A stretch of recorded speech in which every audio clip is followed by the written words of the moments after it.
एकनो भजिनो एखन भजिनो प्रभु तोमार चरणे एखन भजिनो प्रभु तोमार चरणे अशोक भय अमृत पूर्ण सर्व खान अशोक भय अमृत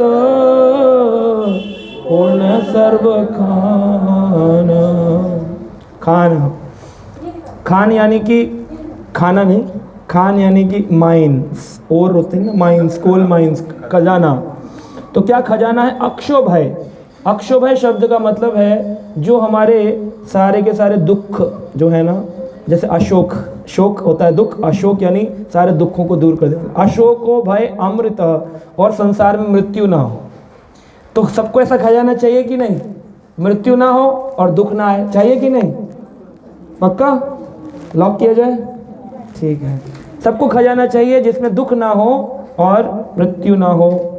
पूर्ण सर्व खान, ऐसा कोई खजाना है? बोले हाँ। एकोनो भजिनो प्रभु तोमार चरण।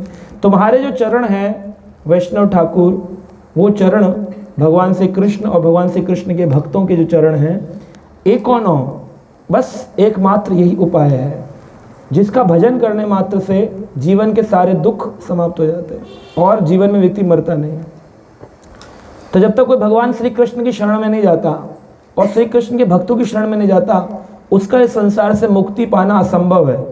वो चाहे किसी भी देवता की पूजा करे, चाहे वो किसी भी देवी की पूजा करे, कितने वो व्रत आदि कर ले, कितनी तीर्थ यात्रा धाम यात्रा कर ले, जब तक वो मुक्ति के दाता मुकुंद भगवान श्री कृष्ण की शरण नहीं लेता, उसका इस संसार में जन्म मृत्यु चक्र में पुनर्आगमन होता रहेगा। तो इसलिए दुख दूर नहीं हो रहे हैं, लोग सोमवार के व्रत भी रख रहे हैं, सब कुछ कर रहे हैं, लेकिन दुख दूर नहीं होते हैं। क्यों? क्योंकि दुख दूर करने का असली मालिक कौन है? भगवान श्री कृष्ण। अब भगवान भोले बाबा, क्या वो दुख दूर नहीं कर सकते? वो दुख दूर कर सकते हैं, लेकिन किसकी अनुमति पर? केवल कृष्ण की अनुमति पर। आप कहेंगे ऐसा कोई सिद्धांत जहां भागवत में आया हो, जहां स्वयं भोले बाबा के दुखों को शिव जी ने दूर किया, और सॉरी भोले बाबा के दुखों को श्री कृष्ण ने दूर किया हो? ऐसा कोई सिद्धांत, ऐसा कोई वृत्तांत, ऐसी कोई कथा? तो एक प्रमाणित कथा श्रीमद् भागवत में आती है कि एक असुर था, उसका नाम था वृकासुर। वृक असुर। तो वृकासुर के नाम के असुर ने एक टांग पर खड़े होकर शिव जी की तपस्या करी। ओम नमः शिवाय, ओम नमः शिवाय, जल भी डालता था, बड़ा बलशाली बन था। और शिव जी प्रसन्न हो गए। शिव जी बोले, बोलो मैं तुमसे प्रसन्न हूँ, क्या चाहिए? कहा बुरा तो नहीं मानेंगे भोलेनाथ? कह नहीं, बुरा क्यों मानेंगे, मांगो। तुम्हारी पत्नी पार्वती चाहिए। कह रही है क्या है? शिष्य इतनी दिन तपस्या करके इसकी इच्छा क्या है? पार्वती चाहिए। तो भोले बाबा बोले, अरे मैं तो बड़ी मुश्किल से विवाह किया, एक तू तो असुर है, कोई भी अप्सरा को पकड़ लियो, लेकिन मुझे मेरी पत्नी को छोड़ दे। बोला नहीं, इतनी सुंदर स्त्री और कोई नहीं, मुझे गौरा चाहिए, ये पार्वती चाहिए। शिव जी बड़े टेंशन में आ गए, बोले इसको छोड़ दे, कोई और वर मांग ले। तो कहा ठीक है, अब अपनी बात से मत पलटना, दूसरा वरदान पक्का दोगे? बोले डेफिनेटली। लॉक किया जाए? लॉक किया। एक केबीसी तब से चल रहा है। लॉक करवा लिया उसने। वचन बदलोगे नहीं? कहा नहीं। कहा मुझे ऐसा वर दो जिसके सिर पे हाथ लगाऊं वो भस्म हो जाए। शिव जी बोले बस ये ठीक है, बच गए, पार्वती बच गई तुम, अब हम दोनों साथ रहेंगे। एवं मस्तु, ऐसा ही हो, तुम्हारे हाथ में ऐसा बल आ जाए जिसके सिर पे हाथ रखो वो भस्म हो जाए, मर जाए, जल जाए। बस लेकर के शिव जी के पीछे दौड़ा। शिव जी बोले क्या कर रहे हो? बोले यही तो प्लान था, पहले तुम्हें भस्म करूंगा फिर तुम्हारी पत्नी से शादी करूंगा। प्लान 1 और प्लान 2 दोनों बना के आया था वो। अब प्लान 2 जो हुआ तो शिव जी तो घबरा गए। पार्वती को बोले तुम गुफा में छुपो, मैं भागता हूँ, जब मैं जलूंगा तभी तो तुम्हें उठाएगा, तब तक तो मैं हूँ। तो शिव जी आगे आगे भागे और पीछे पीछे वृकासुर भागा, पीछे पीछे भागा, पीछे पीछे भागता रहा। शिव जी खूब, पहली बार भोले बाबा को त्रिशूल के साथ भागते हुए पब्लिक ने देखा, लाइव शो। सारे देवता हैरान कि देवों के देव महादेव भाग रहे हैं, जो दुनिया की लोग व्रत कर रहे हैं, शिवलिंग पर जल चढ़ा रहे हैं, इतनी मन्नतें मांग रहे हैं, ये खुद भाग रहे हैं। ये तो पहली बार ऐसा लाइव शो देखा। और ये कोई चंपक कथा नहीं है, श्रीमद् भागवत की प्रमाणित 10वें स्कंद के 88वें अध्याय 88 चैप्टर में वृकासुर वध लीला आती है। 88वें अध्याय का श्रीमद् भागवतम के 10वें स्कंद का 88 चैप्टर। वृकासुर भागा, वृकासुर के आगे आगे भोले बाबा भागे, भागते भागते पसीने से लथपथ हो गए। बोले क्या करूं, कहां जाऊं? तो भगवान श्री कृष्ण को पुकारा, मुक्ति के दाता, दुखों को हरने वाले, एकीनो भजीनो प्रभु तुम्हारो चरणे। प्रार्थना करी, हे हरि रक्षा करो। हरि का मतलब है जो दुखों का हरण कर लेते हैं। हरिष्यामि अहम सर्वम, सारे दुखों का हरण करने वाले हैं, इसलिए उनका नाम है हरि। वैसे संसार में भी लोगों को हरि पसंद होता है। एक देशी से पूछा, तुम भी हरि भक्त हो? कह रहे हाँ जी, हरि के हम भी भक्त हैं। कह रहे अच्छा कैसे, क्या क्या ख्याल लेते हो? कह रहा है कि मिर्ची खाओगे? कह रहा हरी हरी, है ना। मिर्ची कैसी चाहिए? हरी हरी। प्याज खाओगे? हरी हरी। नोट लोगे पैसे? हरी हरी। गड्डी कौन सी चाहिए? हरी हरी। तो वो भी हरि के भक्त हैं, भौतिक संसार के लोग भी, लेकिन ये वो हरि नहीं है। ये हरि है वो जो दुखों का हरण करते हैं, कृष्ण मुकुंद। तो उनकी शरण में जब गए, शिव जी पुकारे जोर जोर से, हरे कृष्णा कृष्णा कृष्णा हरे हरे, हरे राम राम। जब शिव जी पुकारे तो भगवान तो कैसे हैं, आतुर पुकार करते ही तुरंत दौड़े चले आते भगवान अपने भक्त की रक्षा हेतु। भगवान भागे, आकर के बोले, शिव जी क्या हुआ, इतने लथपथ क्या हो गया, हुआ क्या? कह रहे अरे वो पीछे वृकासुर पड़ा, अभी भस्म हो जाऊंगा, प्रभु रक्षा करो। बोले अरे तुम भी ठोक बजाकर आशीर्वाद नहीं देते, किसी को भी दे देते हो।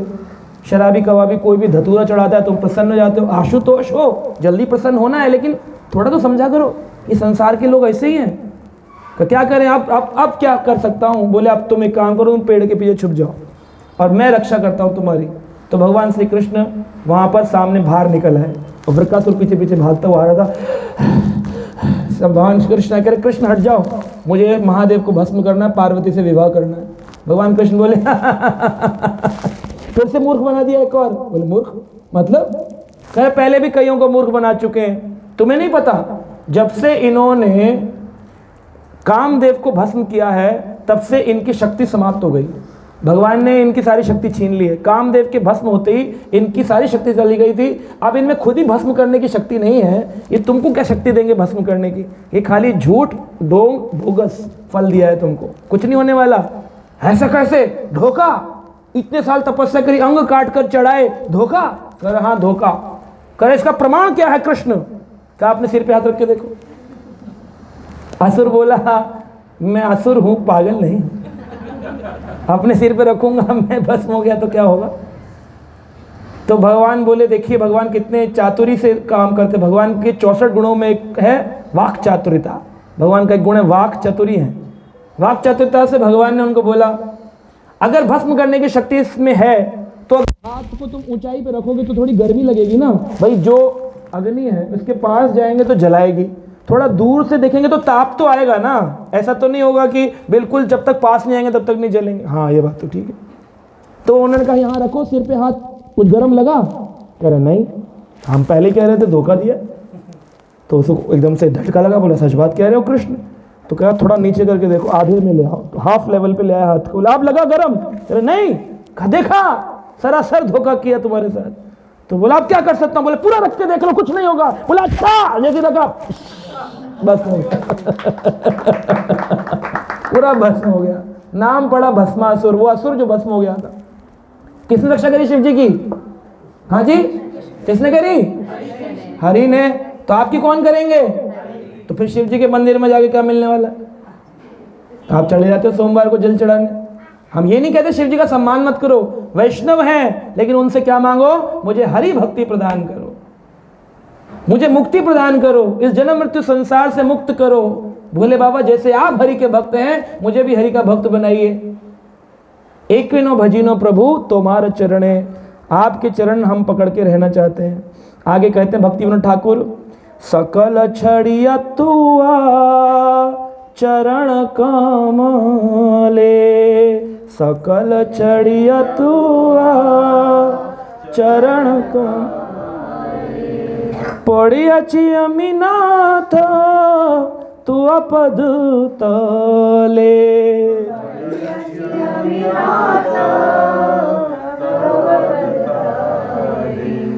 तो यहाँ पर कह रहे हैं पड़ियाछि आमी नाथ, हे नाथ, हे कृष्ण के भक्त, हे गुरुदेव, हे वैष्णव जन, त्वा पद तले, हम आपके चरणों में, तला होता है ना, तला यानी पैर का निचला हिस्सा, वहां पड़े, वहां पड़े। तो भक्त की स्थिति पैर के ऊपर है कि पैर के नीचे? लेकिन दुनिया पैर छूती है ऊपर से, पैर के तले जा सकता है कोई? ये है तृणादपि शुनि चेना तरोरपि सष्णुना अमानिना मान देनम कीर्तनम सदा हरि। अपने को तृण से भी अधिक नीच मानना, नीचा मानना। पहले ज़माने में लोग मुंह में दांत में तिनका रखकर जाते थे चैतन्य महाप्रभु से मिलने। लोग पूछते मुंह में तिनका क्यों रखते थे? ताकि तिनका रखेंगे मुंह में कुछ हो तो बोल नहीं पाएंगे, तो गुरु के आगे निकलेगा नहीं कोई शब्द, निशब्द हो जाएंगे, अपने दिमाग के आइडियाज़ नहीं देंगे, ऐसा कर लो ऐसा कर लो। तो दंते तृणाधारी, दांत में तिनका लगाकर जाते थे, गुरु के सामने बोलेंगे नहीं। चैतन्य महाप्रभु स्वयं भगवान कह रहे हैं, गुरु मोरा मूर्ख देखी कौरिला शासन, मेरे गुरु ने मुझे मूर्ख समझकर मुझ पर शासन किया है। शासन दो चीज़ों से होता है। शासन, ये हिंदी वर्णमाला का शा शब्द एक धातु है जिससे दो शब्द निकलते हैं। शासन कैसे किया जाता है? समाज में आप किसी पर शासन करना चाहें, आज सरकारें शासन करती हैं, पहले राजा करते थे। दो चीज़ों से शासन होता है। किससे? शस्त्र से और शास्त्र से। शस्त्र से यानी राजा अपने बल से, आज भारत कहती है हमारे पास इतनी तोप हैं, इतनी मिसाइल हैं, इतने विमान हैं, इतने ये हैं, इतने जहाज हैं, इतने गोले हैं, इतने हथगोले हैं, इतनी बुलेट्स हैं। ये क्या है? शास्त्र नहीं, शस्त्र के बल पर शासन। अमेरिका सरकार से ज़्यादा हम पावरफुल हो गए, G20 में हम नंबर 7 पर कंट्री हेड हो गए, हम 20 कंट्रियों में से सबसे टॉप मोस्ट टेक्नोलॉजिकल कंट्री हो गए। ये शासन है शस्त्र के आधार पर, चाहे टेक्नोलॉजिकल शस्त्र हो या फाइटिंग शस्त्र हो। और दूसरा शासन होता है शास्त्र के आधार पर, गीता भागवत रामायण के आधार पर, पुराणों के आधार पर, उपनिषदों के आधार पर। जब आधार पर कोई शासन करते हैं तो वो हैं गुरु। तो गुरु शस्त्र पे तो करता नहीं कि चाकू मार दूंगा आया नहीं माला करने, तो गोली मार दूंगा तुझे। और गुरु शास्त्र के आधार पर करते हैं। सकल छड़िया तुए चरण कमले, सब कुछ छोड़ करके गुरु के चरण कमल पकड़ने चाहिए, भगवान श्री कृष्ण के चरण पकड़ने चाहिए। आगे कह रहे हैं भक्ति विनोद ठाकुर, तो आपद पद्मनाथ रखिबे हमारे, तो आपद पद्मनाथ आर रखा करता नाही ए भव संसारे,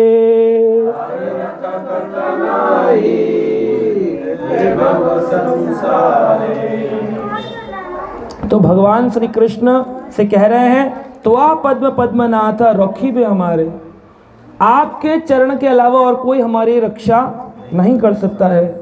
आर रखा करता नहीं ए भव संसार है, इस संसार में और कोई नहीं है जो हमारी जन्म मृत्यु चक्र से रक्षा कर सके, बस केवल आप ही हो हरि जो मुझे बचा सकते हो ना। ऐसे हम देखते हैं अनेकों अनेकों उदाहरण हैं। जटायु जैसे पक्षी ने भगवान की चरण ग्रहण करी तो दशरथ महाराज को जो वर प्राप्त नहीं हुआ वो जटायु को प्राप्त हुआ।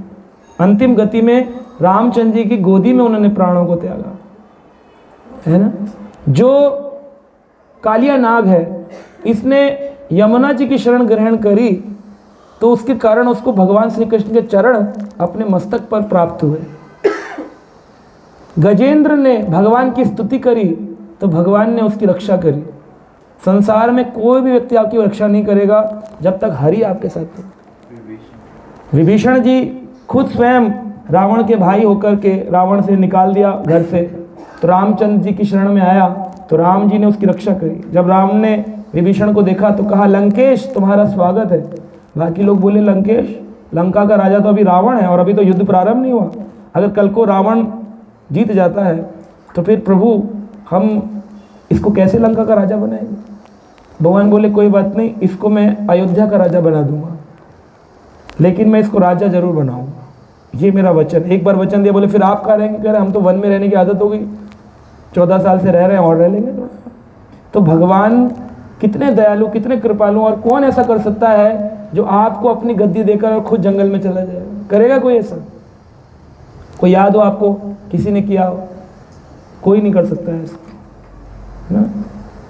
आगे से लिए आचार्य कह रहे हैं, अमितव नित्य दास जानिनु एक बार, अमितव नित्य दास जानिनु एक बार, আমার পালন ভার এখন তোমার।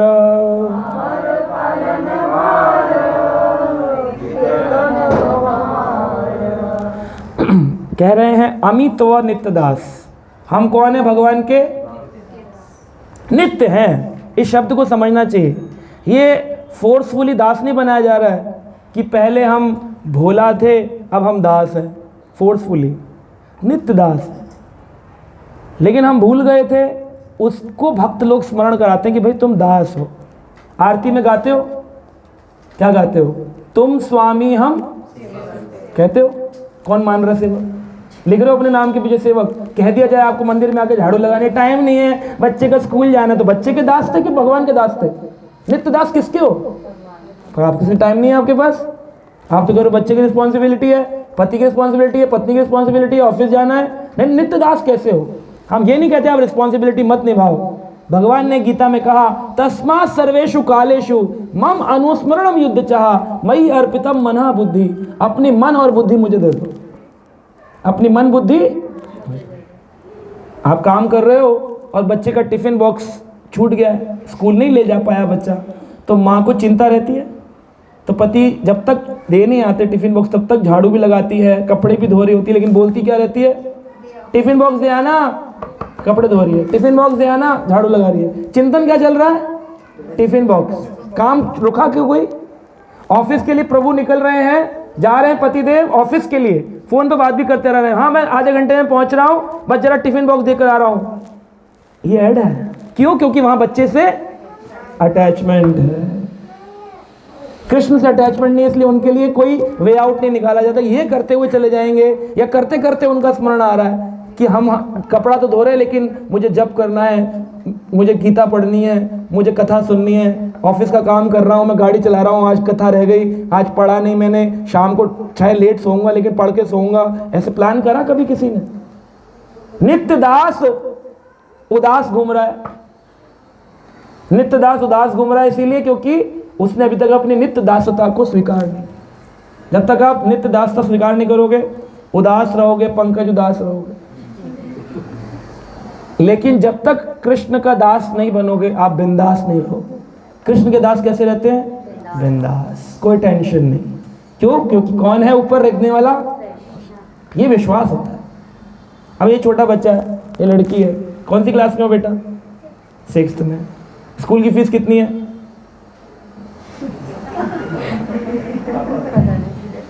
कहाँ है इसकी माता जी? कहाँ है?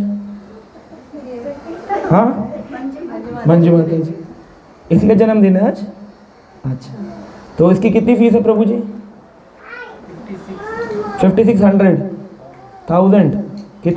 100 3 महीने की? 1 महीने की 5600। अब देखो 5600 इसको तो नहीं जमा करने, ये 6ठी क्लास में पढ़ रही है। फीस की चिंता होती है, कहाँ से आएगी? चिंता होती है? झूठ।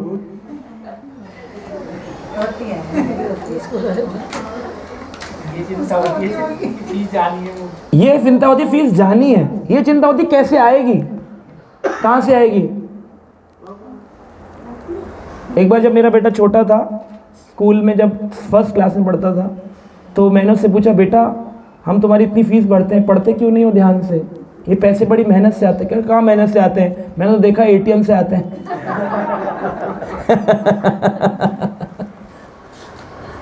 तो आप समझ रहे हैं क्यों? ये निर्भरता है बच्चे की माता पिता के ऊपर। बच्चे की माता पिता पे निर्भरता है। हमारी निर्भरता है भगवान पर कि वो हमारी ज़रूरत पूरी करेगा। भगवान ने वचन दिया है कि जो मेरा भजन करते हैं मैं उनका योग क्षेम वहन करता हूँ। जो तुम्हारी ज़रूरत है उसे पूरा करूँगा, जो तुम्हारे पास नहीं है वो मैं तुम्हें प्रदान करूँगा। पर क्या करूँगा? ज़रूरतें, इच्छाएं नहीं। आप कुछ मत करो, काम धंधा छोड़ दो, गारंटी है आप भूखे नहीं मरोगे, गारंटी है, भगवान खाना देगा। लेकिन हम क्यों भगवान पर निर्भर नहीं, इसलिए चिंतित होते हैं। अरे कहने की बात है, महाराज जी के लिए होगा, भगवान प्रभु जी के लिए होगा, हमें तो खाना ना बनाए तो घर वाले चिल्लाते हैं, ये ना करें तो ऐसा होता है। आप करके देखो, करके देखो, आप ना भगवान करें तो बताना। भगवान ने अनेक अनेक भक्तों के घर में आकर के, एक भक्त थे उनका नाम था नामदेव। नामदेव जी के घर पे बहुत बड़े साधु हुए, संत हुए, महाराष्ट्र के संत नामदेव।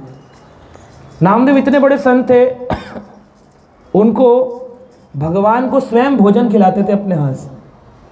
और ठाकुर जी जो है विठलनाथ श्री कृष्ण स्वयं उनके हाथ से, बच्चे के हाथ से भोजन खाते थे।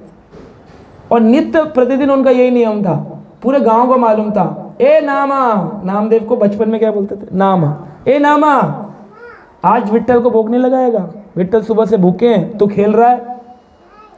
कोई भी भोजन लेकर जाए थाली यथारूप आती थी, लेकिन नामदेव जिस दिन थाली लेके जाते थे भगवान पूरा प्रसाद ग्रहण कर। ये नाम का प्रेम, नामदेव का प्रेम था। तो नामदेव ने अपने प्रेम से भगवान को कभी एक दाना भी भगवान को भोग लगाए बिना नहीं खाया, सदा भगवान के नित्य भजन में रहते थे। उनके पिताजी माताजी गुजर गए, तो उन्होंने अपने घर में श्राद्ध कर्म करना था। श्राद्ध किया जाता है कि ब्राह्मणों को बुलाओ और भोजन बनाओ और खिलाओ। तो नामदेव जी ने अपने स्मार्त ब्राह्मण जो है मंदिरों में रहते हैं उनको बुलाया कि भाई आप आइएगा, आज हमारे यहाँ जैसे आप लोग बुलाते हो श्राद्ध में, पंडित जी को बुलाओ, पूड़ी सब्जी खिलाओ, हो गया श्राद्ध। तो पंडित जी को बुलाया उन्होंने वहाँ के। अब पंडित लोग तैयार हो रहे हैं, अपने बालों में फूल लगा रहे हैं, गले में चंदन और तिलक चंदन, और पूरा देर करे जा रहे हैं, टाइम निकल रहा है श्राद्ध का। तो इतने में कुछ गरीब लोग वहाँ से जा रहे थे, जिनके इलाकों में नामदेव जी कीर्तन करते थे। छोटे जाति के थे पर नामदेव जी कीर्तन करते। तो नामदेव जी से उन्होंने बोला, अरे नामदेव जी के घर में खाना बन रहा है, काश हम भी ब्राह्मण होते तो ये भोजन हमको मिलता। उनका एक बच्चा बोला, मम्मी अम्मा लड्डू बना है, लड्डू खाना है, मैंने कभी लड्डू नहीं खाया। तो नामदेव जी के घर पे नामदेव जी ने कहा कि ठीक है, इनको खिला देते हैं। तो उन्होंने सारे के सारे बिठा दिए जितने शूद्र थे। अब शूद्र को भी खिलाता है कोई, सारे शूद्र बिठा दिए नामदेव जी ने अपने घर में, और सबको श्राद्ध का भोजन खिलाना शुरू कर दिया। अब वो लड्डू पूड़ी भर भर के खा रहे। और ब्राह्मण लोग आए तो उनके घर में नौकर था नामदेव जी के घर में। और ये बात जानकर के आपको हैरानी होगी, ये ग्रंथ में लिखा है, भक्तमाल ग्रंथ में, कि नामदेव जी के घर में जो नौकर था वो नौकर कौन था? स्वयं कृष्ण थे। कृष्ण उनकी सेवा करना चाहते थे, इसलिए कृष्ण उनके घर में रहते थे। ये लिखा हुआ मेंशन्ड है ग्रंथ में। नाभाजी महाराज लिख रहे हैं कि 6 महीने लगातार रात दिन कुएं से पानी लाना, खाना बनाना, झाड़ू पोछा लगाना नामदेव जी के घर में कृष्ण ने किया। कलयुग की बात है ये, बहुत कोई द्वापर त्रेता युग की बात नहीं है, कृष्ण में। तो सारे ब्राह्मण आ गए हैरान होकर के, बोले देखें आज हमारे को खाना क्या मिल रहा है। जब आए देखा तो नामदेव जी का जो नौकर था भगवान कृष्ण, उन्होंने ऐसे ही चुटकी लेने के लिए विनोद में कह दिया, अरे महाराज आप लोग लेट हो गए।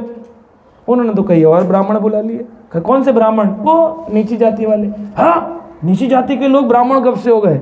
ब्राह्मण तो पैदाइशी ब्राह्मण होता है, जन्म से ब्राह्मण होता है। कैसे खिसा घुसा दिया, नामदेव को हम अपनी परंपरा से विहीन कर देंगे। बड़ा भजन करने वाला बनता है, बड़ा कीर्तनिया बनता है, बड़ा प्रवचन देता है, इसको ग्रंथ ही नहीं पता, इसको ब्राह्मण कुल की महत्वता नहीं पता। ऐसे करके क्रिटिसाइज करने लग गया था। चलो कोई नहीं खाएगा इसके घर में खाना, आज इसके पितरों को भूखा मरने दो, ऐसे करके नेगेटिव बोला। तो 5-6 ब्राह्मण वहाँ कुंडली लगा के बैठ गए बाहर, ग्रुप बना करके। तो एक ब्राह्मण ने ऐसे करके देखा अंदर, वो ब्राह्मण बुजुर्ग था, यानी कि जो नामदेव जी के पिताजी से भी पहले दादा के उम्र का था। उसने ऐसे देखा और उसको लगा नामदेव जी के दादाजी बैठे हुए हैं घर के अंदर। तो उसने कहा, अरे नामदेव का दादा बैठा है। तो हैरान हो गए, नामदेव का दादा? फिर एक बोला अरे वो देखो सब नाम, एक होता है ना जैसे फैमिली में एक जैसी शक्ल होती है, परदादा की भी, दादा की भी, पिता, थोड़ा बहुत डिफरेंस होता है लेकिन थोड़ा बहुत सिमिलरिटी, डीएनए मैच भी होता है। सबकी शक्ल एक सी, कोई बड़ा बुजुर्ग है, कोई बिल्कुल कुबड़ा है, कोई एकदम बूढ़ा बुजुर्ग है, 5-5 पितृ पुश्तें उतरी हुई हैं उन शूद्रों के शरीर में, और भोजन ग्रहण हो रहा है, भोजन ग्रहण कर रहा है। ये बात देख करके सारे ब्राह्मण जो थे हैरान हो गए, कहाँ से पितर आ गए, ये पितर कहाँ से आ गए, इसने कैसे बुला लिए। तो भगवान तो नामदेव जी घर में थे, उन्होंने कहा क्या हुआ ब्राह्मण लोग, भूख लग रही है, श्राद्ध का न्योता मिलने के बाद में भोजन नहीं मिला तो चिढ़ हो रही है।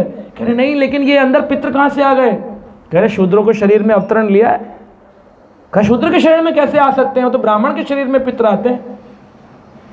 कहा क्योंकि ये नामदेव का घर है, नामदेव के घर में कृष्ण साक्षात विराजमान है। खुद ही भगवान इस बात को बता रहे, लेकिन ये नहीं बता रहे कि मैं ही भगवान हूँ। कह रहे खुद भगवान विराजमान है इसके घर में, इसके घर का भोजन स्वयं ठाकुर जी खाते हैं। इसके घर में पितर तो लाइन लगा करके, इसके ही नहीं अनेक अनेक दूसरे परिवार के पितर आते हैं भोजन खाने, क्योंकि इसके घर में कृष्ण की पूजा होती है, कृष्ण का भजन होता है, कृष्ण की आरती होती है। ये देवताओं का पुजारी नहीं है, ये भगवान का भक्त है। ये बात जब भगवान, तो ब्राह्मण लोग विचलित होकर और ज्यादा बोल रहा है, ज्यादा नौकर है नौकर की तरह रहे, भगवान को बोले नौकर है नौकर की तरह रहे, और कह के सारे के सारे वहाँ से ब्राह्मण जाने लगे। जब चले गए तो शूद्र लोग वहाँ से चले। तो ब्राह्मणों ने आकर के नामदेव जी से क्षमा याचना करी कि हमें नामदेव समझ नहीं आया। बोले आप भोजन खाएंगे तब मैं समझाऊंगा। तो उन्होंने फिर दोबारा से पूरी पोछा झाड़ू करके क्लीन किया, दोबारा भोजन बना, नए पात्र लाए गए और फिर ब्राह्मणों को भोजन कराया गया। ब्राह्मणों ने गिल्टी माना, हमसे गलती हुई, लेकिन हमें ये समझ नहीं आया हुआ कैसे। तो जो भगवान थे नौकर रूप में, उन्होंने सबके हृदय में भी भगवान बैठे हैं, तो भगवान ने सबके हृदय में उस ज्ञान को प्रदान किया कि नामदेव जी इतने ऊंचे भक्त हैं कि इनका बस चले तो ये शिव जी, ब्रह्मा जी और दुर्गा जी को घर बुला के खाना खिला सकते हैं। तुम तो पितरों की बात कर रहे हो, बड़े ऊंचे भक्त हैं नामदेव, जिसके घर में स्वयं ठाकुर जी। तो फिर इसमें आता है आगे कथा में कि ये जो नामदेव जी थे, एक तपस्वी था, वो तपस्वी समुद्र के किनारे रेत के अंदर आधा खड़ा होकर के तपस्या कर रहा था, और उसकी इच्छा थी मुझे लक्ष्मी नारायण का दर्शन हो। है ना, साउथ इंडिया में समुद्र बहुत है, तो वह साउथ इंडिया में लक्ष्मी नारायण के दर्शन की कामना से तपस्या कर। लक्ष्मी जी आई, कहा तपस्वी प्रसन्न हूँ मैं तुमसे, आंखें खोलो। बोला नारायण कहाँ है। तो लक्ष्मी जी बोली अरे क्या बताऊँ तुम्हें तपस्वी, नारायण तो स्वयं नामदेव के घर में नौकर बने हुए हैं। इतने दिन हो गए समझाते समझाते कह रहे हैं लक्ष्मी का भोग करने की इच्छा नहीं है, मुझे तो अपने भक्त के प्रेम से सेवा करने में जो मजा है ना, वो मुझे वैकुंठ में मजा नहीं आता। नाम वासांसि वैकुंठे नाहम योगिशाम हृदेषु वा यत्र गायन्ति मद भक्ताम तिष्ठामि तत्र नारद। हे नारद, मैं तो वहाँ रहता हूँ जहाँ मेरे भक्त प्रेम से गाते हैं, मुझे वैकुंठ पसंद नहीं है, मुझे योगियों का हृदय में ध्यान लगाना पसंद नहीं है, मेरी मेडिटेशन मेरा काम नहीं है। तो तब बताया, तो तपस्वी बोला फिर कहाँ जाऊँ। बोले नामदेव के घर जाओ। कहाँ है। बोले महाराष्ट्र में ऐसे ऐसे उसका घर है। तो सिद्ध, अब ये प्रूफ कैसे हुआ कि उनके घर में भगवान थे। वो सिद्ध व्यक्ति साउथ इंडिया से पैदल चलता हुआ पहुंचा और नामदेव जी के घर में आके कहता है तो भगवान ही मिल गए। बोले सिद्ध महात्मा कैसे आना हुआ। बोले मैं लक्ष्मी जी से मिलकर आया हूँ, मुझे लक्ष्मी ने दर्शन दिया। क्या कहा। बोले मेरे नारायण नामदेव के घर में नौकर बन के रहते हैं। तो भगवान ने कहा तुम भी कोई बहरूपिया होगा, तुमको बहका दिया होगा, भगवान ऐसा क्यों करेंगे। अरे तुम सिद्ध महात्मा होकर ऐसी बातों में आ गए, ऐसा नहीं है। कहा अच्छा तो नाम मुझे तुमसे बात नहीं करनी, नामदेव कहाँ है। कह रहा वो बैठे अंदर। तो ये सिद्ध महात्मा अंदर गए और भगवान वहाँ से चले गए, अदृश्य हो गए। तो सिद्ध महात्मा ने जब जाकर के सारा वृतांत बताया तो नामदेव जी के तो आंखों में आंसू। क्या भक्त बोलता है, हे प्रभु मुझे अपनी सेवा में लगाइए, हरे कृष्ण कृष्ण कृष्ण हरे हरे, हरे राम राम राम हरे। हे प्रभु मुझे अपनी सेवा में लगाइए, हे राधा कृष्ण मुझे अपनी सेवा में लगाइए। और यहाँ पर भगवान से सेवा ले रहा हूँ 6 महीने से। और एकदम आंखों में आंसू, एकदम फूट फूट के रोने लग गए नामदेव। ये क्या क्या विठ्ठल आपने, ये क्या क्या कृष्ण आपने मुझसे सेवा दी, नौकर बन करके मुझे सेवा दी। ओहो बहुत अपने को गिल्टी, एकदम ग्लानि से भर गए। तो जाकर के आवाज लगाए अपने नौकर को, कहाँ हो। मिले, बोले बताओ। जब पता चला तो चले गए। अपनी पत्नी को बोले तुम जानती हो वो कौन था जो इतने दिन से सेवा कर रहा था। तभी तुम कहती थी ऐसी सेवा आज तक कभी नहीं हुई। जो खाना बनाता है उसमें दिव्य सुगंध आती है, जब झाड़ू लगाता है सेकंडों में झाड़ू पोछा लग जाता है, कपड़े ऐसे चमकते हैं, ऐसे नए नए वस्त्र आए हो, ये कौन था? तो बोले भगवान थे। उस सिद्ध महात्मा ने कहा अच्छा तो आपको नहीं पता था? कह रहे पता होता तो हम कभी ठाकुर जी से सेवा लेते। रोने लग गए अपने भगवान के विग्रह के पास खड़े होकर जोर जोर से रोए, सर पटक पटक, ये क्या किया भगवान आपने, मुझे एक बार दर्शन तो दे दो मेरे नौकर के स्वरूप में। तो भगवान ने उस विग्रह में उनके नौकर का दर्शन कराया कि नौकर बनकर नहीं आया था, प्रूव किया। तब नाभाजी इस बात को लिखते हैं, ठाकुर जी भक्त के घर में इसी कलयुग में सेवा की है। सोचो आप, जस्ट इमेजिन, इतना अद्भुत भगवान का भक्त बनना है ना। ये कोई देवी देवता की उपासना नहीं कि अगरबत्ती चढ़ाया है, फल, नकली फल जो है सड़ा हुआ सेब और आलू शिव जी पे चढ़ा दे, दुर्गा जी के रोली चिपका दे, दिया जला दे, संध्या का दिया लगा दिया, घी जला दिया, हो गई भक्ति, हो गई पूजा। ये वो नहीं है, ये भगवान को खींच लेती है। हरे कृष्ण महामंत्र जपने वाला व्यक्ति भगवान को अपने घर बुला लेता, खींच लेता है भगवान। हरे कृष्णा कृष्णा कृष्णा हरे हरे, हरे राम राम राम। इसलिए भक्ति विनोद ठाकुर आगे कहते हैं, बड़ो दुखी पयाची स्वतंत्र जीवने,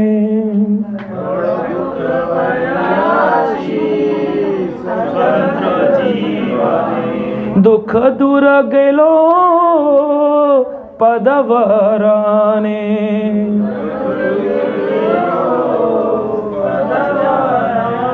कितनी बढ़िया बात भक्ति विनोद ठाकुर कह रहे हैं, बड़ो दुखी पयाशी, यानी पाश्चात्य काल में मैं बड़ा दुखी रहता था, लेकिन स्वतंत्र जीवन था मेरा। मुझे किसी के ना माला जपनी होती थी, ना आरती करनी होती थी, मेरा स्वतंत्र जीवन था। मैं बढ़िया से अपनी जॉब करता था, घूमता फिरता था गॉगल लगा करके, और मैं पीवीआर में पिक्चर देखता था और मैं मस्त रहता था, लेकिन बड़ा दुखी था। लेकिन क्या हुआ, दुख दूर गई लो, मेरा दुख दूर चला गया। ओ पद वर्ण, जब से आपके पदों का वर्ण किया है ना, पद पकड़े हैं, दुख दूर गए लो, दुख दूर चला गया। अब मैं मूवी नहीं देखता हूँ, भक्ति विनोद ठाकुर तो मूवी नहीं देखते, मैं उदाहरण दे रहा हूँ। यानी कि उस समाज में, भौतिक संसार में वो डिस्ट्रिक्ट मजिस्ट्रेट हुआ करते थे, संसारिक कार्य किया करते थे, लेकिन जब से मैं भक्त बन गया हूँ अब मुझे टेंशन ही नहीं होती है। श्रील भक्ति विनोद ठाकुर, ये इतिहास की बात है, हिस्ट्री की बात है, ये कोई सत्संग वो नहीं है कि बाबा जी महाराज ने अपने बहुत बढ़िया बातें बता दी, बहू को ये करना चाहिए, सास को ये करना चाहिए, वो वाला लेक्चर नहीं है ये प्रमाण है इतिहास का। बंगाल के डिस्ट्रिक्ट मजिस्ट्रेट हुए श्रील भक्ति विनोद ठाकुर, जिनका नाम था केदारनाथ दत्ता। जब अंग्रेज़ों का काल था भारत में 1920 1922, उस काल में 1800 सन में जब अंग्रेज हुआ करते थे, उस काल में भक्ति विनोद ठाकुर डिस्ट्रिक्ट मजिस्ट्रेट थे, एकमात्र भारतीय था जो डीएम था उस जमाने का। आज भी लोग डीएम नहीं बन पा रहे हैं, पढ़ाई कर रहे हैं, डीएम थे। दुनिया में जितने भी केसेस आते थे उनके पास, लोग केसेस सॉल्व करते थे 8 घंटे 9 घंटे 10 घंटे एक ही केस में लगते थे। भक्ति विनोद ठाकुर 15 मिनट में उस केस की फाइल सॉल्व कर देते थे। क्यों? क्योंकि उनको भगवान बुद्धि देता था, don't waste your time on this all material things, अपने समय को मेरे भजन में लगाओ। तो वो घर आते थे और घर आकर के पुस्तकें लिखते थे। उन्होंने अपने जीवन काल में डीएम होकर के 13 बच्चे थे, गृहस्थ जीवन के थे, डिस्ट्रिक्ट मजिस्ट्रेट थे। अंग्रेजों ने उनके लिए खुद गाड़ी निकाली। विश्वास होगा, अभी आप मायापुर जो जाएंगे भक्त हमारे साथ, वो देखेंगे भक्ति विनोद ठाकुर का आज भी वो घर है जहाँ वो रहते थे। घर आने में कभी कभी डिले हो जाता था, क्योंकि सुबह भजन करना है, मंगल आरती करनी है, पुस्तक लिखनी है, फिर लोगों से मिलना जुलना है, उनके प्रश्न उत्तर। डीएम के घर पे बहुत सारे लोग काउंसलिंग कराने आते हैं, सुबह सुबह लेटर्स आते हैं, इतने सारे। अंग्रेज़ों का काल था, फ़ोन, मोबाइल, SMS, ईमेल नहीं हुआ करते थे, लेटर पे सारे काम होते थे। तो अंग्रेज़ों ने बोला, आप ऑफिस में, कोर्ट में आप लेट आते हैं, 9 बजे का टाइम है, आप 10 बजे आते हैं। बोले क्या करूं, मेरे घर से रेलवे स्टेशन दूर है, मुझे पैदल चलकर जाना पड़ता है या बैलगाड़ी इस्तेमाल करनी पड़ती है, तो टाइम लग जाता है, क्योंकि मेरा सुबह का दिनचर्या ऐसी हो, मैं छोड़ नहीं सकता हूँ। जॉब के लिए मैं भजन छोड़ दूँ ये नहीं कर सकता हूँ, भजन के लिए मैं जॉब छोड़ सकता हूँ। तो भक्ति विनोद ठाकुर की जब ऐसी बात सुनी तो अंग्रेज घबरा गए। बोले एक ही तो जज है, डीएम है, जो 15 मिनट में केस सॉल्व करता है। बड़े बड़े अंग्रेज उनसे अपना प्रॉब्लम सॉल्व करवाने आते हैं, और ये चला गया अगर तो कैसे होगा। तो उन्होंने कहा एक काम करते हैं, आपके घर में रेलवे ट्रैक डाल देते। करेगा? आज भी कोई करेगा? मेट्रो ट्रेन है, आपके घर से दूर है, आपका ऑफिस के लिए आप बहुत ज़रूरी हो, 100 करोड़ का क्लाइंट लेकर आए हो आप, तो क्या मेट्रो की लाइन आपके घर पर पड़ सकती है कि एक ट्रैक है, रामस्वरूप प्रभु के घर से होकर निकलता है, बोले गुड़गांव आने जाने में डायरेक्ट ट्रेन नहीं हुई। भक्ति विनोद ठाकुर के लिए स्पेशल लाइन डाली, और आज भी वो ट्रैक था। अब तो इस टाइम खुदाई हुई है तो उसमें वो ट्रैक चला गया है, वरना 3-4 साल पहले तक हम जब जाया करते थे तो पूरी ट्रैक थी, रेलवे ट्रैक, उस पर अभी भी कोयले की ट्रेनें चलती थी। वो छोटी लाइन की गाड़ी थी, वो स्पेशल एक डब्बा इंजन के साथ भक्ति विनोद ठाकुर को घर में, with in the ambience of the house, घर के अंदर आंगन में ट्रैक आता था, उस पर ट्रेन में चढ़ते थे, फिर जाते थे कोर्ट, क्योंकि कृष्णानगर दूर पड़ता था जाना आना बंगाल में। आप जाएंगे जब मायापुर, तब एक एक स्थान को देखेंगे, डिस्टेंस देखेंगे, क्योंकि मैं इसी तरह से प्रीचिंग करता हूँ कि हम अपने को स्थान पर रख कर देंगे। ये नहीं कहानी सुनी, ताली बजाई, नारियल पानी पे आ गए। वहाँ जाओ, सोचो कि हमें करना हो तो कैसे करेंगे हम। ऐसा किया उनके लिए अंग्रेज सरकार ने। ये थे भक्ति विनोद ठाकुर। वो भजन लिख रहे हैं कि मेरा दुख दूर गया। डीएम बनकर दुख नहीं जाया, जगन्नाथपुरी मंदिर के प्रेसिडेंट थे, अध्यक्ष थे मंदिर के पूरी के, लेकिन दुख कब दूर हुआ? जब से भगवान आप मेरे जीवन में। तब भक्ति विनोद ठाकुर लिख रहे हैं, केदारनाथ दत्त से जब मैं भक्ति विनोद बना हूं, जब मुझे प्रभु आपके चरण मिले हैं, मेरे दुख दूर गए लो। जे पद लागी आराम तपस्या कोरीला,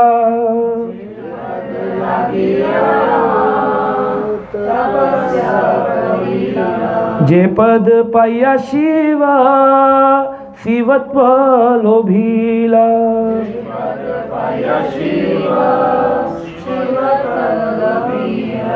तो इसमें कह रहे हैं जे पद यानी कृष्ण आपके चरणों को पाकर ही लगिया रमा, रमा यानी लक्ष्मी जी, रमा देवी यानी लक्ष्मी देवी। जे पद लगिया रमा तपस्या कोरीला, जिस पद में चढ़ करके लक्ष्मी जी भी आपके चरणों को पाने के लिए तपस्या करती हैं। आप लोगों को पता नहीं होगा, आप लोग तो यहाँ रहते हैं इस इलाके से, पता नहीं कभी वृंदावन भी आप गए होंगे कि नहीं गए कभी वृंदावन? कितने लोग गए आप में से वृंदावन? अच्छा, वृंदावन तो गए। वृंदावन के पास एक वन है, उसका नाम है श्रीवन, वहां गए? आप गए श्रीवन? श्रीवन में कौन है? हाँ आपने, आप बताओ कौन है श्रीवन में? बोलो बोलो। ठाकुर जी श्रीवन में। फिर गए नहीं आप? तो फिर कौन है वहां पर? वो निधिवन है। श्रीवन, श्रीवन।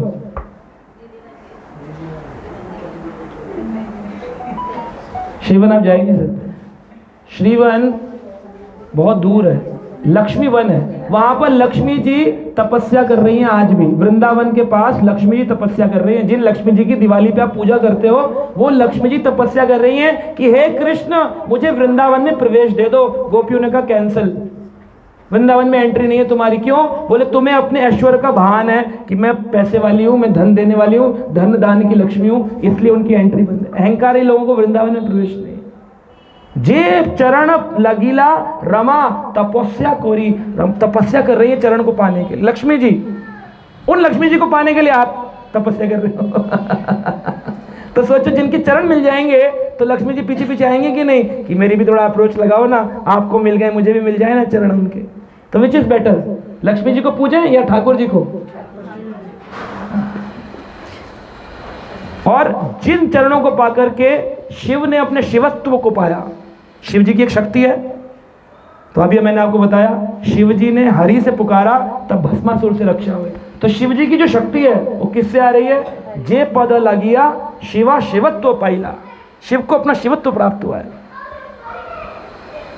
तो ये कोई मैं अपने मन से नहीं बता रहा हूँ, ये सब चीज़ें आप सुनी रहे हैं, भजन के माध्यम से आपके सामने प्रस्तुत करी गई है। तो ये हमें मानना चाहिए इन सब चीज़ों को। आगे कह रहे हैं कि अंतिम पद है 8वां अष्टम पद, सेई से अभय पद श्रेष्ठ धरिया।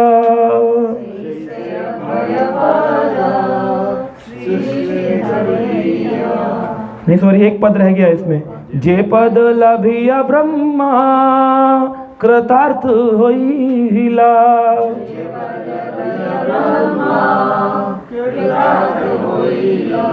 जे पद नारद मुनि हृदय धरिला।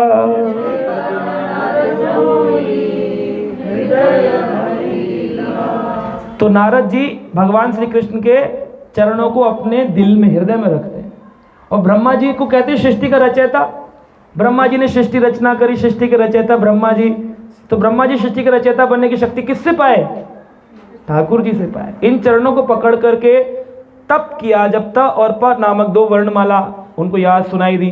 16वीं वर्णमाला 21वीं वर्णमाला के अक्षर, 2 अक्षरों को पकड़ के उन्होंने हजारों वर्षों तक तपस्या करी। जब तपस्या करी तो सामने देखा ब्रह्मा जी ने कृष्ण प्रकट हुए। तब उन्होंने स्तुति गाई ब्रह्म संहिता और गाया गोविंदम आदि पुरुषम तमहम भजामि। ब्रह्मा जी लिख रहे हैं सबसे ऊपर गोलोक धाम है, कृष्ण का धाम। उसके नीचे हरि धाम यानी वैकुंठ धाम। उसके नीचे शिव धाम यानी शिव जी का धाम। उसके नीचे माया धाम यानी ये ब्रह्म जगत, ब्रह्मा, स्वर्ग, पितृलोक, नरकलोक, स्वर्गलोक, पृथ्वी लोक, ये सारे माया धाम में आते। हरिधाम तेसु तेसु, ये पूरी बिल्डिंग है। ब्रह्मा जी कह रहे हैं सबसे ऊपर मैंने देखा कृष्ण का धाम, उसके नीचे विष्णु का धाम, उसके नीचे मैंने देखा शिव जी का धाम, उसके नीचे माया धाम, मैंने देखा माया संसार, ब्रह्मलोक, स्वर्गलोक। ये ब्रह्मा जी भगवान की कृपा प्राप्त की तपस्या करके। आप भजन मत करो और अपने व्रत करके बैठ जाओ, फिर टीवी चला लो, उसमें सास भी कभी बहू थी। इस व्रत का कोई फल नहीं है। क्या खाया? व्रत है, हाँ मेरा व्रत है, आज करवा चौथ का।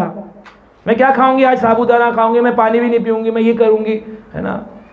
बिहार में लोग रखते हैं सूर्य के लिए, कौन सा व्रत होता है? छठ व्रत। पानी में खड़े होते हैं, 3 दिन तक कुछ नहीं खाते, तो क्या होगा?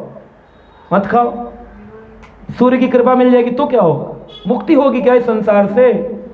मरने के उपरांत क्या होगा? फिर दोबारा से दूसरे घर में आना पड़ेगा, फिर ABCD सीखनी पड़ेगी, फिर दोबारा से वही नौकरी करो, फिर छोकरी ढूंढो, शादी करो, यही करते रहो, फिर बच्चे, फिर उनको बड़ा करो। मुक्ति कैसे होगी?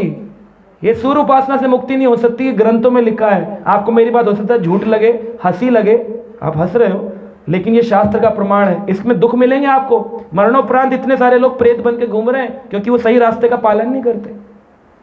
कितने प्रेतों से हम मिले हैं, बताते हैं प्रेत हमारा मुक्ति नहीं हो रही है, हमें सही रास्ता नहीं बताने वाला कोई था, और कोई था तो हम समझने को तैयार नहीं, हम हंस रहे। ऐसा थोड़ी हो सकता है, ऐसा थोड़ी हो सकता है। हमारी देवी जी मुक्ति कर देगी, जय जगराते वाली, जोता वाली, तेरा वचन न जाए खाली। तो इसीलिए हमको इन वचनों को, इन ग्रंथों को पढ़ना चाहिए। आगे कह रहे हैं सेई से अभय पद सृष्टि धरिया,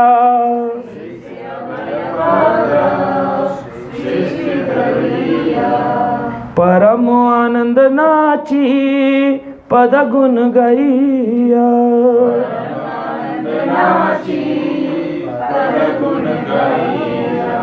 जब से मैंने आपके श्रेष्ठ चरणों को धारण किया है, श्रेष्ठ धरिया, तब से क्या हुआ है? सेई से अभय, मैं क्या हो गया हूं? अभय।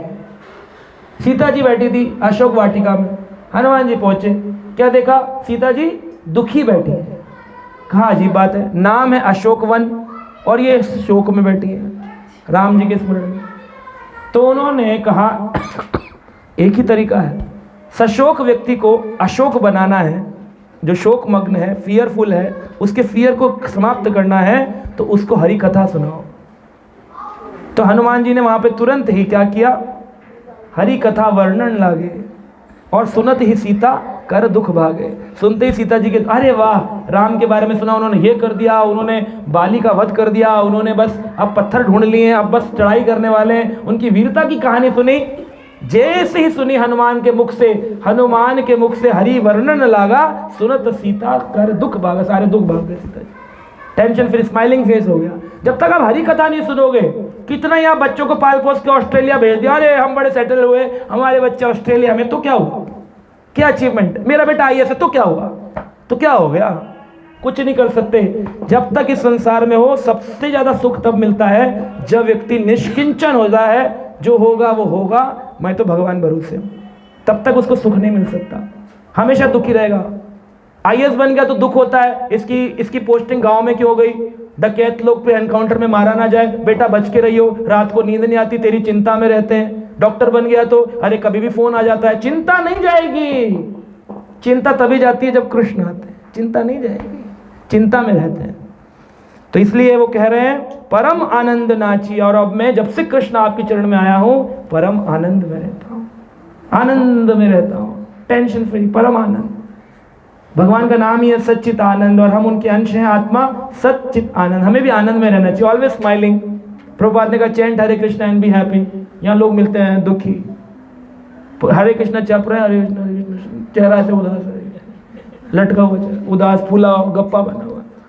क्यों टेंशन है? बस प्रभु जी क्या बताएं, उन्होंने ऐसे बोल दिया हरे कृष्णा, उन्होंने ऐसा किया, हरे कृष्णा, हरे कृष्णा। अरे chant and be happy, chant and be sad, क्योंकि आपने अभी तक इस व्यक्ति, इस वाक्य को अंतर्मन में ग्रहण नहीं किया। जिस दिन ग्रहण हो गया, आपको कोई संसार में है जो दुखी कर दे?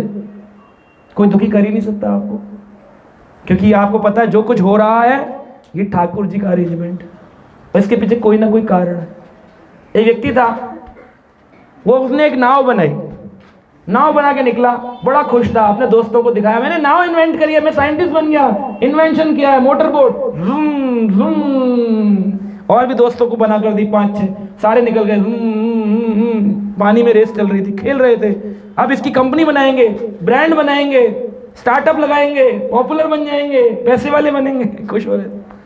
लेकिन ये दोस्त लोग इधर निकल गए पानी के भाव में, ये सीधा सीधा जाता रहा, देखा पीछे दोस्त नहीं आ रहे, दोस्त नहीं आ रहे, आगे जाता रहा, डीजल खत्म हो गया।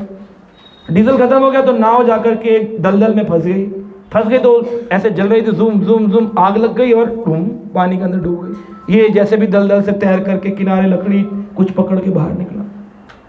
तेज की बारिश होने लगी, आइलैंड था, एक द्वीप था, अकेला रह गया उस द्वीप पे। अब द्वीप पे अकेला रह गया तो बड़ा परेशान था, बोला मैं अकेला रह गया, मैं तो बड़ा दुखी हूँ। अभी जब इन्वेंशन होता तो बड़ा सुखी था, मैंने इन्वेंट किया, ये प्लान बना लिया था, मैं ये करूँगा, मैं ये करूँगा, ये दोस्त भी ये खुश हो रहे थे, कहाँ गए वो, ये सब हो गए, सब चला गया पल में समाप्त। अब बड़ा दुखी, इसी द्वीप पे अपना जीवन गुजारना पड़ेगा। आवाज़ लगाई, एक साइंटिस्ट था, कोई पागल थोड़ी था, कपड़े उतारे, शर्ट, उसको मोटर बोट का जो बचा हुआ डीजल, टूट गई थी बोट तो डीजल बिखर गया था, उसी डीजल में ऐसे करके जलते हुए बोट में आग लगा के ऊपर पेड़ के चढ़ के ऐसे से हिलाया, सेव मी, कोई है मेरी रक्षा करने वाला, सेव मी, कोई तो लाइट देके, जल जल कर आग, शर्ट खत्म। फिर पैंट उतार ली, फिर पैंट को ऐसे करके लकड़ी पे लगाया, फिर वो सेव मी, फिर पैंट भी खत्म। अब क्या करे, तो बनियान उतार ली। बाकी आप समझ ही गए होंगे सब उसने प्रयास किया, कोई था ही नहीं, जंगल में अकेला था, बोला जान जरूरी है, जान रहेगी तो फिर बाकी देखा जाएगा। अब निर्वस्त्र हो गया, सारे कपड़े जला दिए। तेज की बारिश, कहूँ रहूँगा कैसे इतनी बारिश में, ठंड में, अब कपड़े भी चले गए, गर्म नहीं हो पा रहा हूँ, बहुत ठंड लग रही, क्या करूँ, खाने को कुछ नहीं है, अकेला जीवन जीना पड़ेगा आइलैंड पे, दोस्त है नहीं, समझ कुछ आ नहीं रहा, लाइट है नहीं, अंधेरा है, क्या करूँ, दुखी हूँ। तो उसने बड़ी मुश्किल से अपने मन को मोटिवेट किया, नहीं तू कुछ कर सकता है, जब तू नाव बना सकता है तो लकड़ियों से कुछ भी कर सकता है, फिर एक ऐसी नाव बनाएगा, चप्पू से चलेगा, फिर कुछ करेगा। तो उसने पहले तो कहा रहने का अरेंजमेंट करो, नाव बनाने में टाइम लगेगा, लकड़ी काट के लाऊंगा, भीग ना जाए तो एक जगह रखनी पड़ेगी, खाना लेके आऊँगा वो रखना पड़ेगा, तो एक झोपड़ी बनाओ। तो उसने बड़ी मुश्किल से स्ट्रॉ तिनके ढूंढ के, लकड़ियाँ ढूंढ के एक नाव, एक झोपड़ी बनाई, ऊंची सी झोपड़ी बन गई, बिल्कुल सब बढ़िया हो गया। अब बारिश होनी बंद हो गई, धूप पड़ रही, गर्म, तेज गर्म, पैर जल रहे हैं, जंगल में उसके छाँव में इधर उधर भटक रहा है, नारियल पानी जो भी तोड़ता है तो खोलता है, अंदर सूखा हुआ, पानी नहीं मिल रहा, बड़ा दुखी परेशान, हे प्रभु तूने ये क्या किया। अब जब खाना अरेंजमेंट करने गया था, पीछे जब लौट कर आया, झोपड़ी में देखा पेड़ों के घर्षण होने से गर्मी में आग लग जाती है, दावानल, आग लग गई, झोपड़ी में ये ऊंची ऊंची लपटें निकल रही हैं। लौट कर आया, जिसे 1 महीने में बनाया, खाया पिया कुछ नहीं, शरीर पतला दुबला हो गया, अंदर से दुखी है, कोई साथी नहीं है, और उसमें भी झोपड़ी में आग लग गई जो बनाई इतनी मुश्किल से। तो इस समय ऐसा क्या होगा, आदमी का टूट जाएगा पूरा, क्या है, सिर पटकने लगा, कह रहा है मर जाऊंगा आज, सुसाइड कर लूंगा, इसके अलावा और कोई रास्ता नहीं, सिर पटक पटक के रोने लगा।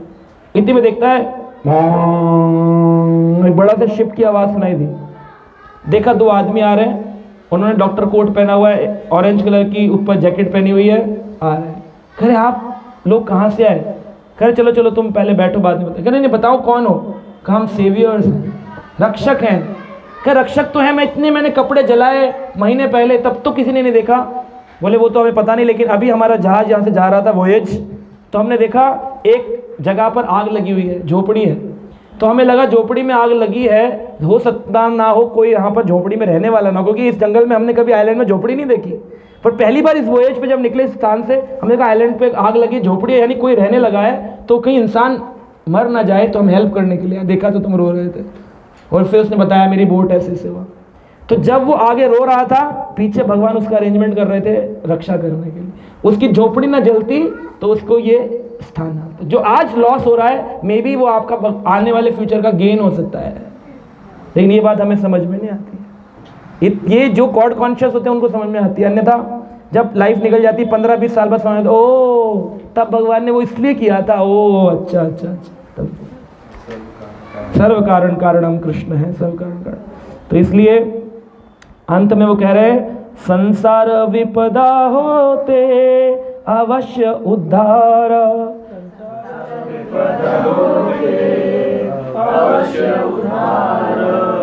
भक्ति विनोद उपाद करिबे तुम्हार।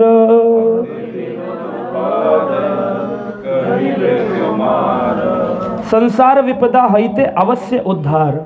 इस संसार की विपदाओं से, प्रॉब्लम से हमें गारंटी है कृष्ण आप क्या करेंगे?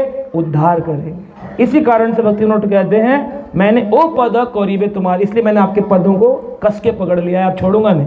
कृष्ण भक्ति नहीं छोड़ूंगा, प्राण जाए पर वचन ना जाए, भक्ति ना जाए।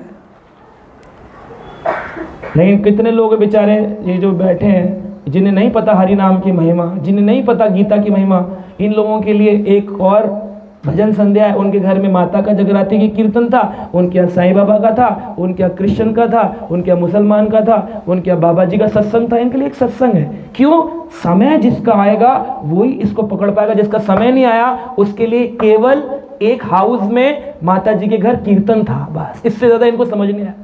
जिसके पाप अधिक होंगे वो समझ नहीं पाएगा, जिसके पाप घट गए होंगे वो पकड़ पाएगा।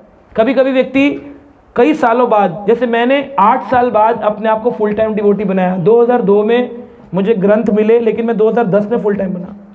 तो जब मैं ग्रंथ पढ़ता था मैं रोता था कि ये बात मुझे स्कूल में क्यों नहीं पता चली, ये बात मुझे बचपन में क्यों नहीं पता चली। हम आरती तो करते थे, हम भगवान कृष्ण की व्रत जन्माष्टमी तो करते थे, बट इस बात को क्यों नहीं जानते थे कि यही सब कुछ है। क्यों हम इतना घूम फिर के आए। तो जब फुल टाइम बना तब मुझे लगा हाँ अब भगवान ने निकाल दिया उस माया संसार से, अब मैं भगवान की सेवा में पूरा जीवन दे सकता हूँ। तो ये भगवान कुछ कुछ लोगों पर कृपा करते हैं, सब पे नहीं करते। भगवान ने गीता में कहा है हजारों हजारों में से कोई एक मेरे रास्ते पर चल पाएगा, बाकी लोग आएंगे प्रसाद पाएंगे। बहन जी बहुत अच्छा कार्यक्रम रहा, मजा आया महाराज जी से मिलके। कहाँ है ये मंदिर? दूर है, टाइम होगा तो कभी देखेंगे। हरे कृष्णा, चले जाएंगे बस, क्योंकि इनका वक्त नहीं आया। जब वक्त आता है व्यक्ति को समझ भी आता है ना। जब व्यक्ति छोटा होता है तो माँ बाप कहते हैं खेलेगा कूदेगा बनेगा गंवार, पढ़ेगा लिखेगा बनेगा होशियार। लेकिन उस टाइम वो बोलता है मम्मी पापा मेरे दुश्मन है, मेरा मोबाइल छीन रहे हैं, मुझे टीवी बंद कर रहे हैं। होशियार बनने के लिए कि ज़रूरी है मोबाइल नहीं खेल सकते। लेकिन जब वो बड़ा होता है, नौकरी में जाता है और देखता है उसके साइड के जो दोस्त थे जो पढ़ते थे वो आज लेक्चरर लग गए, वो बहुत बड़े आदमी बन गए, भौतिक तरीके से देखें, तब उसको बड़ा दुख लगता है काश हम पढ़ लिए होते उस टाइम। Then you regret. ऐसे ही जब जीवात्मा मरती है ना तब उसको रिग्रेट होता है, तब वो रोती है राम नाम सत्य है, राम नाम सत्य है। तो पहले क्यों नहीं बताया कि राम का नाम सत्य है? पहले तो बोल रहे थे बाबा जी का सत्संग सत्य है, बाबा जी का चावल सत्य है, भभूति सत्य है। ये तो बाद में समझ में आया कि राम नाम सत्य है। ये पहले क्यों नहीं समझ में आया? मृत्यु के बाद समझे तो क्या समझे, फिर रिग्रेट करने का फायदा। फिर यमराज से कहते हैं हमें मौका दे दो एक और, यमराज कहता है अब टाइम नहीं, टाइम हाँ। तो ये नहीं समझ में आता। यही गति है राम नाम में, भजन करना है, ज़्यादा मुश्किल नहीं है। आप लोग चाहे कोई भी पूजा उपासना करते हो जो नए हैं, आपको केवल क्या करना है, हरे कृष्ण महामंत्र को अपने जीवन में जोड़ना है। क्या बोलना है, बोलिए हरे कृष्णा हरे कृष्णा कृष्ण कृष्ण हरे हरे हरे राम राम राम हरे हरे। इसमें मुश्किल है, संस्कृत है, टफ है, बोलो क्या दिक्कत है? इसको बोलने से मुक्ति हो सकती है, इसको बोलने से संसार के दुख जा सकते हैं, तो क्या प्रॉब्लम है? इतना इजी रास्ता नहीं पकड़े, वो पकड़ लेंगे, नीचे सत्संग में जाएंगे, पंडित जी मिल जाएंगे, वो करो तुम काली का मंत्र करो, संस्कृत चाहे टेढ़ी मेढ़ी बोलो लेकिन बोलो, काली का मंत्र करो, ओम क्लीम क्लाम चौमुंडाय विच्चै नमः स्वाहा, वो पकड़ लेते, वो बैठ के लगे रहते हैं अपनी जीभ टेढ़ी मेढ़ी करते रहते हैं बेचारे, ओम क्लीम क्लाम चौमुंडाय विच्चै नमः। ये हरे कृष्ण सरल है, ये थोड़ी है, समझ ही नहीं आता। जिसका समय नहीं आया उसको कैसे समझ में आया? अब मैं भी ऐसे बोलता, बच्चा हरे कृष्ण ले ले, यही है अच्छा, तो फिर पकड़ लेते। लेकिन हम साधारण बोलते हैं, ले लो भगवान का नाम, जीवन सफल करो, तो नहीं समझ में आ रहा। ठीक है, हरे कृष्ण।